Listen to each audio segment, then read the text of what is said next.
Bon, maintenant, on passe à un théorème qui est très, très important aussi. Bon, pourquoi on introduit ces théorèmes? Pourquoi? Dans quel but? Eh bien, si jamais l'applicabilité du théorème du principe fondamental de la dynamique est difficile ou bien un petit peu compliquée, bon, il y a d'autres issues pour résoudre les problèmes de mécanique du point matériel.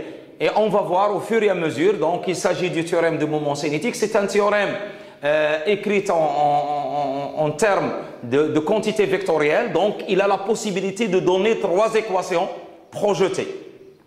Donc, on va voir ce théorème. Mais avant de d'énoncer ce théorème, donc il apparaît intéressant de définir certaines nouvelles quantités qu'on va rencontrer lors de l'application de ce théorème, telles que, donc on va voir premièrement le moment d'une force, F, Eh bien, donc pour définir le moment d'une force F, il faut définir par rapport à quel point on calcule ce moment, parce qu'il est très intéressant de définir en quel point on calcule le moment, parce que le moment, c'est une quantité vectorielle qui dépend fortement du point de calcul. Donc, le moment en haut, en un point haut d'une force F, appliquée à un point M, appliquée à un point AM de masse petit m, est donné par, donc le moment, on l'écrit de la façon suivante, on l'écrit moment en haut, comme ça. Attention, maintenant, je prends un vecteur qui n'est pas droit en écriture, donc pour indiquer que c'est un moment, donc c'est un vecteur qui est un petit peu, cette flèche qui est un petit peu, qui n'est pas droite. Le moment de F, bon, il faut préciser que c'est OM, tout simplement, vectoriel F. Donc, il est égal au vecteur position OM, vectoriel F.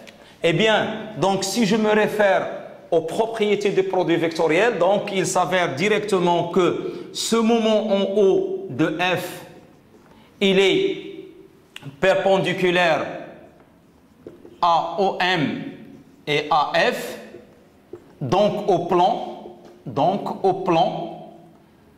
formé par quoi? Il est au plan formé par OM et F. Donc, il est perpendiculaire. Deuxièmement, c'est que ce moment, il est de telle sorte que moment en haut de F, OM, F, c'est un trièdre direct. Ça c'est pour définir le sens du moment. Il est dans le fait que le trièdre moment en haut, OM, F, il est un trièdre direct. De plus, nous pouvons avoir comme cas particulier le moment en haut de F, il est égal à 0. Quand est-ce? Donc, lorsque OM et F sont, collinières, c'est-à-dire que OM parallèle à F. Donc, c'est-à-dire que le support de F, passe par le point O.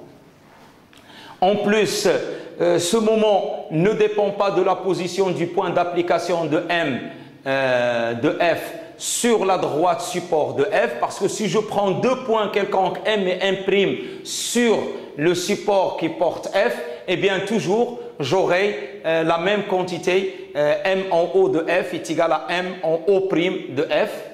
Et pour un point O quelconque, je peux avoir une relation de transfert que je peux appeler une relation de transfert. C'est que pour O' quelconque, le moment en O' de F tout simplement, je peux l'écrire, c'est O prime M vectoriel F. Donc ça, c'est la définition du moment. Que je peux écrire O prime O vectoriel F plus OM vectoriel F. Donc j'applique la relation de Schall. Je l'introduis au niveau de O prime M. Donc c'est O prime O plus OM. Et puisque le moment, le produit vectoriel, il est distributif par rapport à l'addition, donc finalement, elle est égale à moment en haut de F, parce que OM vectoriel F, c'est le moment en haut par rapport à F, et plus O prime O vectoriel F. Voilà. F. Donc, je peux écrire le moment en haut de F est égal au moment en O' de F plus O' vectoriel F. Voilà, c'est une relation qui permet de calculer le moment en tout point de l'espace. Donc, maintenant, je peux aussi, par la même occasion, définir le moment par rapport à un axe. Donc, le moment que je note M delta de F, c'est le moment projeté de F par rapport à un axe delta quelconque passant par O. Il est donné comme étant le moment en haut de F scalaire U delta. Donc, c'est une quantité scalaire où U delta, c'est tout simplement, c'est le vecteur unitaire de l'axe delta. Voilà. Donc, aussi, je peux faire, comme j'ai fait ici, une opération vectorielle, je peux faire une opération scalaire sur les moments.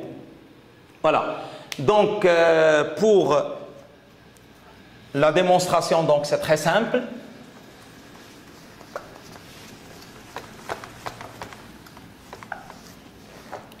Donc, si je prends le moment, si je prends soit O' un point quelconque,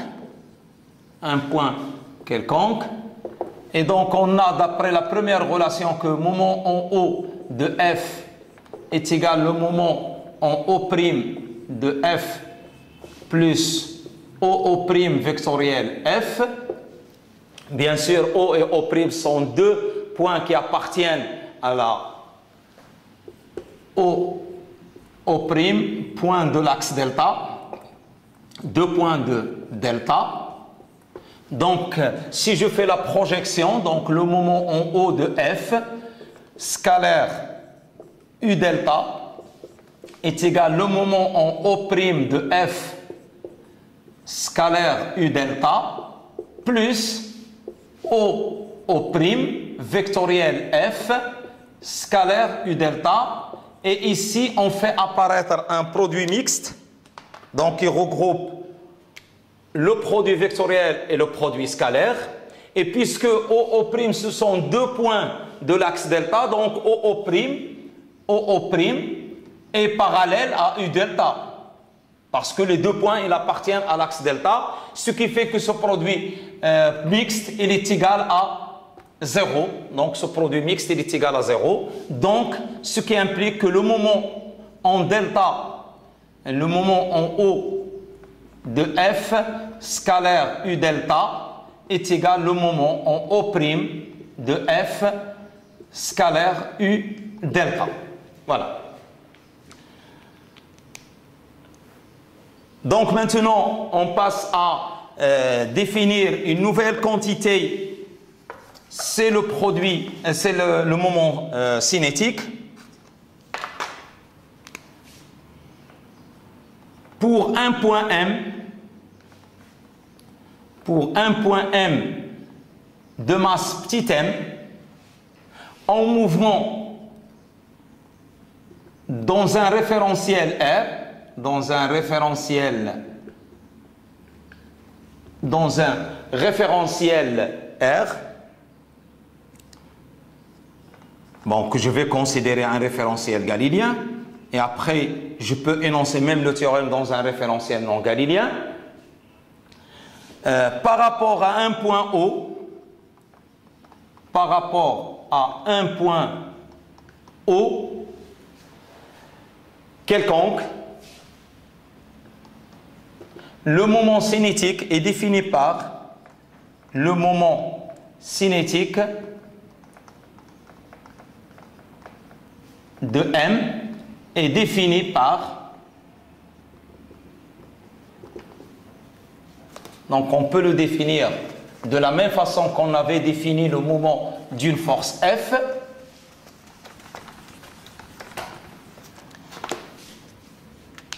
Eh bien, sigma en haut de M dans R, donc pour le définir, donc il faut définir en quel point on calcule le moment cinétique, il faut définir de quel point s'agit-il et dans quel référentiel on fait les calculs. Donc ce sont trois paramètres très importants à définir. Il est égal à OM, c'est le vecteur position vectoriel M V de M par rapport à R. Bien. Ou bien c'est OM vectoriel P, c'est-à-dire la quantité de mouvement de M dans R. Voilà. Donc là, de la même façon, donc qu'est-ce que je peux dire du moment cinétique, de ce vecteur-là, de ce nouveau vecteur qu'on vient de définir? Eh bien, le sigma en haut, il dépend fortement du référentiel dans lequel on fait le calcul. Donc, le moment cinétique en haut dans un référentiel galiléen, il est différent du moment cinétique en haut' dans un référentiel non galiléen. De plus, ce moment cinétique, il est de telle sorte que sigma en haut, OM et V de M par rapport à R constituent un trièdre direct. Et donc, toutes les propriétés qu'on avait vues pour le moment d'une force F, on peut les vérifier et de la même façon sur cette même quantité sigma en haut de M dans R. Et de même, on peut définir le moment sigma par rapport à un delta, donc par rapport à un axe delta, donc par rapport à un axe fixe delta, par rapport à un axe delta fixe passant par O et passant par O, on définit sigma en delta que je vais noter de M dans R, toujours il faut préciser de quel point et dans quel référentiel, eh bien il est égal à sigma en haut de M par rapport à R, scalaire, le vecteur unitaire delta, U delta. Voilà. Donc de la même façon, la relation de transfert qu'on avait vue pour le cas du moment d'une force F dans un référentiel, donc par rapport à un point O' de l'axe delta, donc on peut aussi, ou bien par rapport à un point O' quelconque de l'espace, on peut la vérifier aussi pour le moment cinétique, parce qu'ils sont définis de la même façon. Et donc pour énoncer le théorème du moment cinétique, donc je vais prendre cette quantité sigma en haut de M par rapport à R, qu'on avait défini comme étant OM vectoriel M, V de M par rapport à R. Je vais dériver cette quantité sigma en haut dans R, donc d sigma en haut de M par rapport à R sur dt par rapport à R. Donc je fais la même dérivée dans le même référentiel. Donc il est égal à d de OM sur dt par rapport à R vectoriel M, V de M par rapport à R, plus la dérivée de l'autre partie, donc OM vectoriel M dV de M par rapport à R sur dt par rapport à R. Bon, ce terme-là, donc c'est quoi? Donc c'est tout simplement d de OM sur dt par rapport à R, ce n'est que V de M par rapport à R, donc c'est V de M par rapport à R, et donc V de M, donc j'aurai V de M par rapport à R, vectoriel M, V de M par rapport à R, plus OM, vectoriel quoi? et mv de m dans R, soit que j'applique le théorème de la quantité de mouvement, soit que j'applique le principe fondamental de la dynamique, ceci c'est m gamma. Et m gamma c'est quoi? C'est tout simplement, c'est f, donc c'est OM vectoriel f. Donc finalement, qu'est-ce que je trouve? Avec v vectoriel mv, donc il est égal à 0, ce produit vectoriel, parce que les vecteurs sont collinéaires, donc v et mv, donc sont les mêmes. Et donc, j'obtiens tout simplement, il est égal à OM vectoriel F. Et qu'est-ce que ça veut dire? Ceci, c'est tout simplement, c'est le moment en haut de F dans R. Parce que, pourquoi? Parce que j'ai déjà fait, ou bien c'est le moment en F tout simplement, parce que déjà, j'ai effectué la dérivée dans R. Donc, je rejoins les quantités que j'ai déjà définies.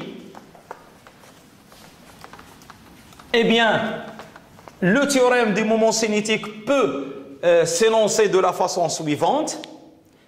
Donc, la dérivée du moment cinétique calculée en un point O du point M dans R, dérivée faite dans le référentiel R, donc la dérivée par rapport au temps, elle est égale tout simplement au moment en haut de la résultante des forces appliquées. Donc, voilà le théorème, il est très simple. Dans sa formulation, D de sigma en haut de M par rapport à R sur dt par rapport à R, il est égal à un moment, c'est le moment résultant, ou bien, soit qu'on dit il s'agit d'un moment résultant, ou bien tout simplement c'est le moment en haut de la résultante des forces. Donc c'est une même appellation. Voilà, le théorème, c'est ce qu'on appelle le théorème du moment cinétique. Du moment cinétique. Mais dans un référentiel ici, bien sûr dans un référentiel R, et la même façon, je peux faire une projection ou bien de ce moment, donc l'écriture de ce moment peut être projetée sur un axe delta. Donc pour un axe delta,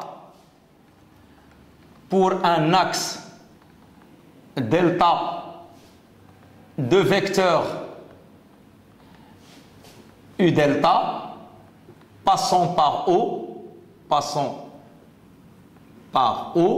donc je peux faire une projection de ce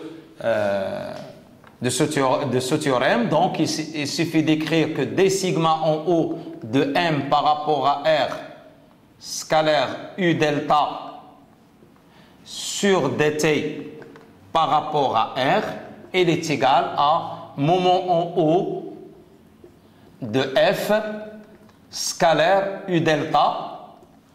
Et ceci c'est quoi? C'est tout simplement, puisque U delta c'est un vecteur unitaire constant dans le temps, que je peux le faire sortir ou bien le laisser, donc c'est la même chose.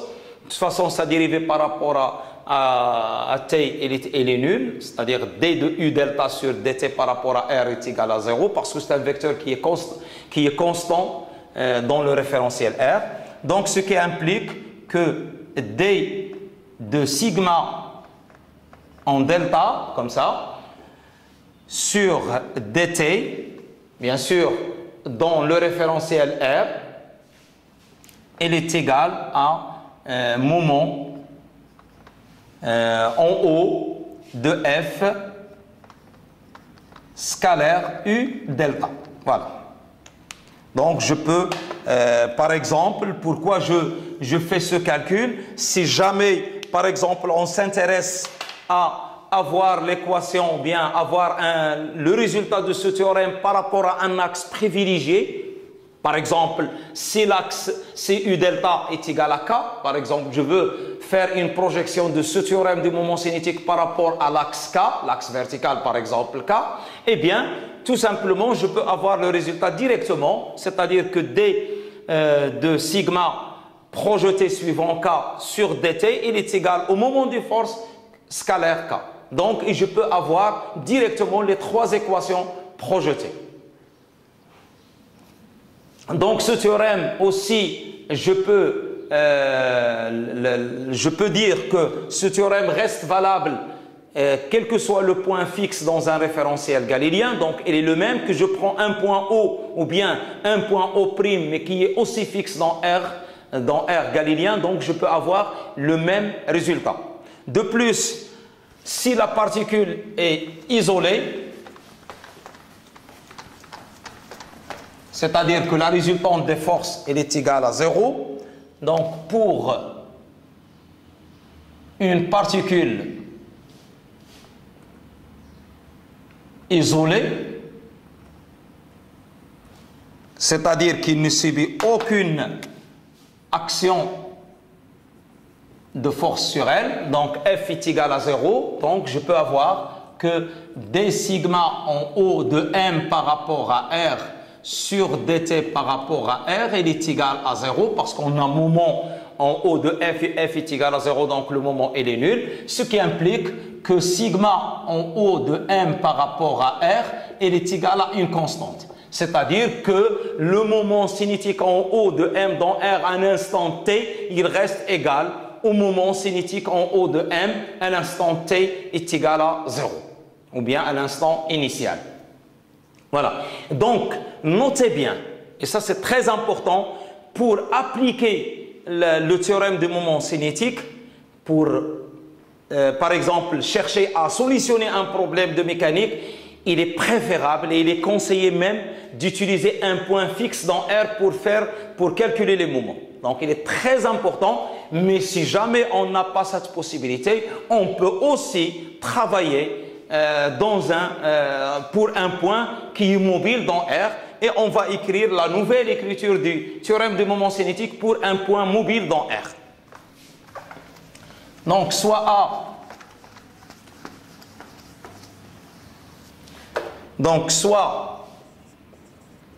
A un point mobile dans R.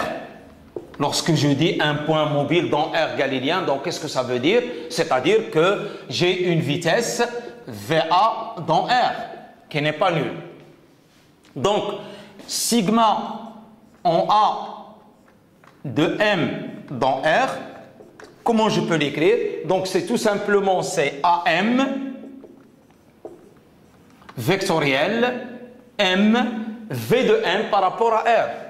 Ça, c'est la définition du moment cinétique. J'ai changé tout simplement le point O par le point A.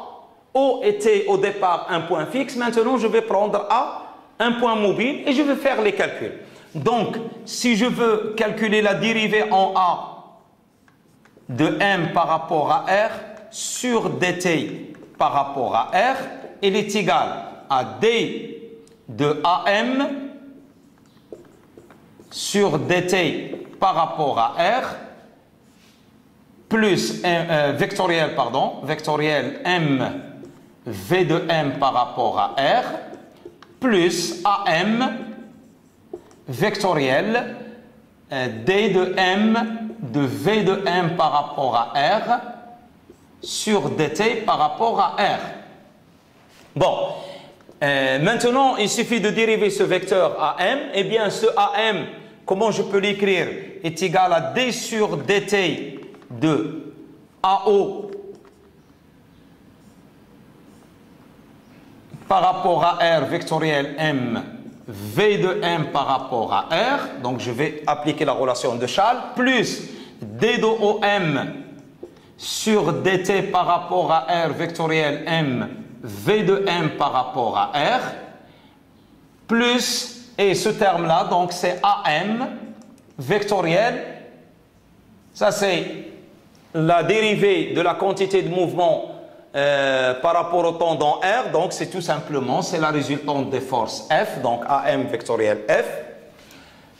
Ceci, je peux encore le simplifier en considérant que ce terme-là, il est égal à 0 parce que c'est V, il va me donner V vectoriel MV de M, donc c'est nul. Donc ça reste ici D de AO, donc c'est moins, donc D de sigma en A de M par rapport à R sur dt par rapport à R. Donc, c'est tout simplement D de AO, c'est moins V de A par rapport à R, vectoriel M, V de M par rapport à R.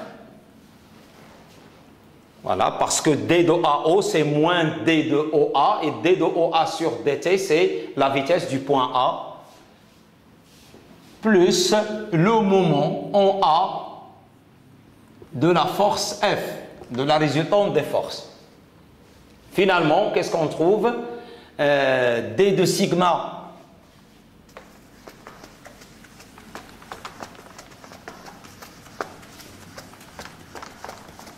je prends de la place. Donc, D de sigma en A, elle est égale D de sigma en A de M dans R sur dt dérivée faite dans R, elle est égale tout simplement au moment en A de F plus mv de M par rapport à R, vectoriel V de A par rapport à R. Bon, j'ai changé l'ordre du produit vectoriel pour apparaître que des signes plus, pour mieux apprendre l'écriture. Donc, comment je peux vérifier que cette relation elle est vraie, elle est correcte? Eh bien, c'est très simple. Si A est fixe dans R, A fixe dans R, automatiquement V de A est égal à 0, VA dans R est égal à 0. Et si j'introduis la valeur de VA, donc j'aurai D sigma en A de M par rapport à R sur dt par rapport à R, elle est égale au moment en A de F. Et qu'est-ce que je retrouve? Eh bien, je retrouve le théorème du moment cinétique appliqué en un point fixe dans R. Et on avait dit tout à l'heure que si je prends pour tous les points fixes dans R, eh bien, le théorème du moment cinétique s'écrit de la même façon. Voilà. Donc, je retrouve bien le théorème. Donc, ce qui vérifie cette nouvelle écriture du théorème du moment cinétique, mais pour un point qui n'est pas fixe dans un référentiel Galilée. Maintenant, je peux aussi écrire ce théorème du moment cinétique, mais dans un référentiel non galiléen. Comment je peux l'écrire? C'est très simple.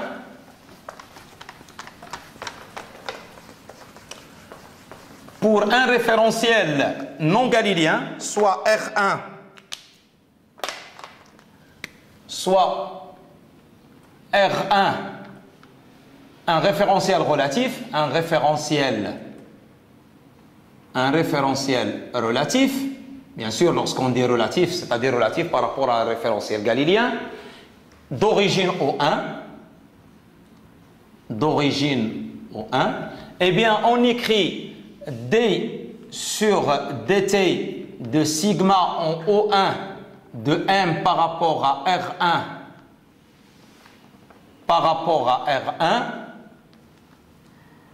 elle est égale à tout simplement le moment est égal à D sur dt de O1M vectoriel M V de M par rapport à R1 dérivée faite dans R1.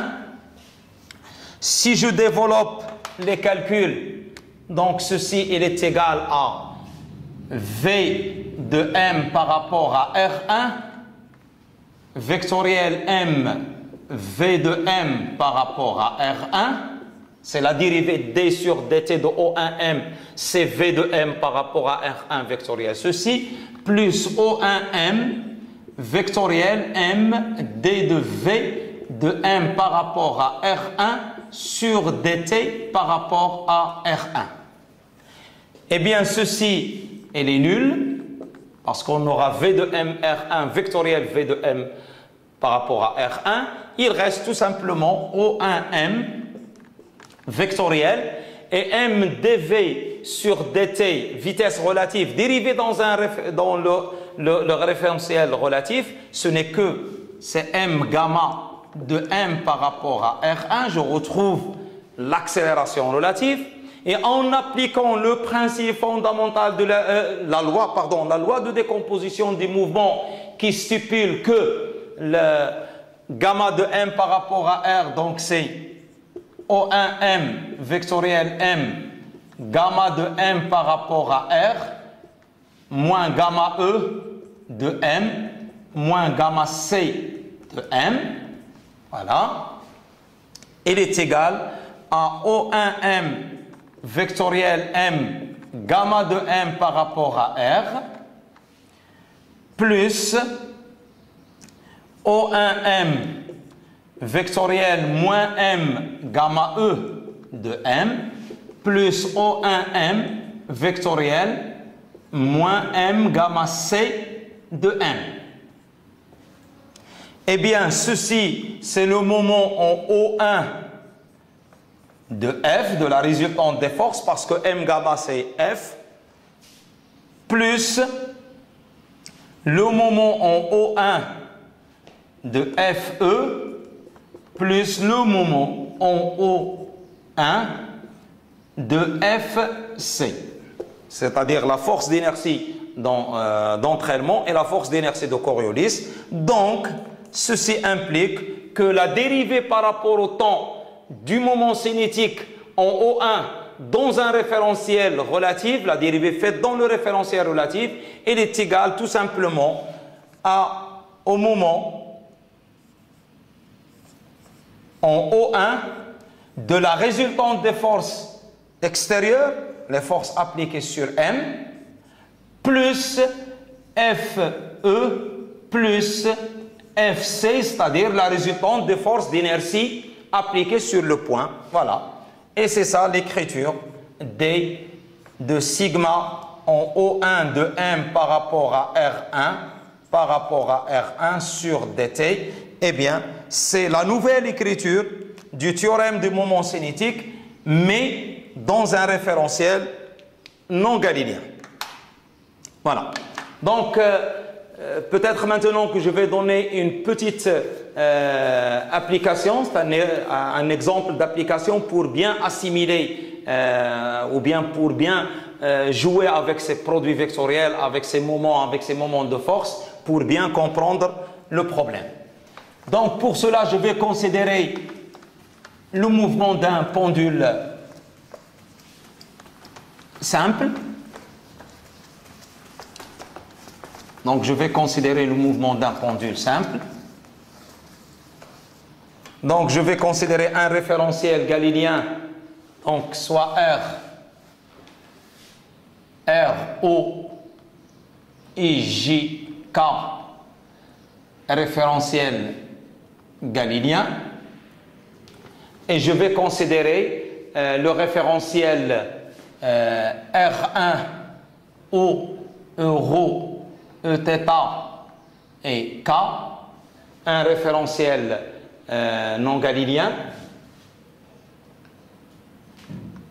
c'est-à-dire un référentiel relatif.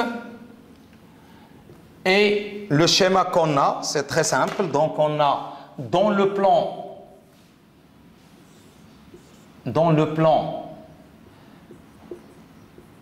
IJ, donc ici le vecteur K il est perpendiculaire. Je vais considérer une particule M qui est suspendue à un fil inextensible. Cette particule M de masse M. Donc là, je définis l'angle θ que fait l'axe euro avec, donc ça c'est euro et ça c'est Eθ. Voilà, donc je retrouve ici l'angle θ.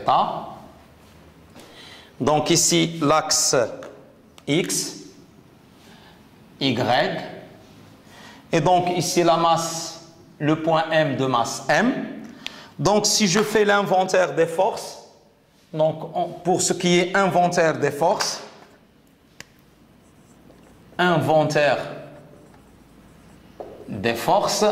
appliquées à M dans R, Donc, qu'est-ce qu'on trouve? Il y a le poids P et il y a la tension du fil. Il y a deux forces, T, tension du fil, et puis il y a le poids P, poids de M. Donc, qu'est-ce que je vais faire? Eh bien, tout simplement, je vais appliquer le PFD pour trouver, pour résoudre ce problème, et aussi je vais appliquer le théorème du moment. Donc, je vais appliquer le PFD, c'est-à-dire le théorème de la quantité de mouvement, et je vais appliquer aussi le théorème du moment cinétique, et je vais voir est-ce que je vais obtenir la même chose ou non. Donc, appliquons le PFD, donc le PFD ou théorème de la quantité de mouvement. Donc, qu'est-ce qu'il dit ce théorème? C'est très simple, que la dérivée de P est égale tout simplement M gamma, eh bien, est égale à la résultante des forces. Donc, sigma des forces appliquées à M est égal à M gamma de M par rapport à R. Donc, ce qui implique quelles sont les forces qui sont appliquées. Donc, il y a P plus T est égal à M gamma de M par rapport à R. Bien sûr, avec gamma, comment je peux le calculer? Donc, j'ai OM est égal à L euro. D'accord? Ce qui implique que V de M par rapport à R est égal à L θ point E θ. Ce qui implique que gamma de M par rapport à R, donc je dérive ceci, donc c'est L θ seconde E θ moins θ point au carré euro. Donc voilà l'accélération. Maintenant, j'applique le PFD. Donc si je l'applique, qu'est-ce que je trouve? Donc ceci me donne que M gamma de M, donc ML facteur de θ seconde E θ moins θ point au carré euro, il est égal à T moins, et donc P c'est quoi? C'est M G I, donc ici l'angle θ que je vais projeter parce que c'est le plan vertical que j'ai choisi. Donc le plan vertical ici que j'ai choisi, c'est le plan OX, OY, c'est le plan vertical. Donc G, il est porté.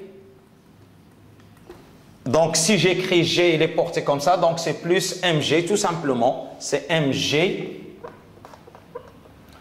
I, et I c'est quoi? C'est cosinus de θ euro moins sinus θ E θ. Bien sûr, avec T qui est porté par quoi? D'après la figure, donc T il est porté par, que je vais noter, c'est moins T en valeur absolue, porté par euro. Donc, en projetant, je vais garder ces relations pour pouvoir les vérifier après. Donc, en projetant le PFD, il suffit de le projeter suivant euro et Eθ. Donc, qu'est-ce que je trouve? Je trouve que moins T, voilà, moins plus mg cosinus de θ est égal à m moins m L θ point au carré, c'est l'équation qui donne T, donc ce qui implique que T est égal à ml θ point au carré plus mg cosinus de θ. Donc voilà l'expression de T. Il suffit de connaître la loi de variation de θ de T, donc on peut calculer θ point, donc on peut déterminer facilement T. Et l'équation du mouvement ici, ça c'est l'équation qui permet d'avoir T, et l'équation du mouvement de la particule m. Donc, il suffit de projeter suivant Eθ. Donc, on aura ml θ seconde est égal à, ou bien plus mg sinus θ est égal à 0.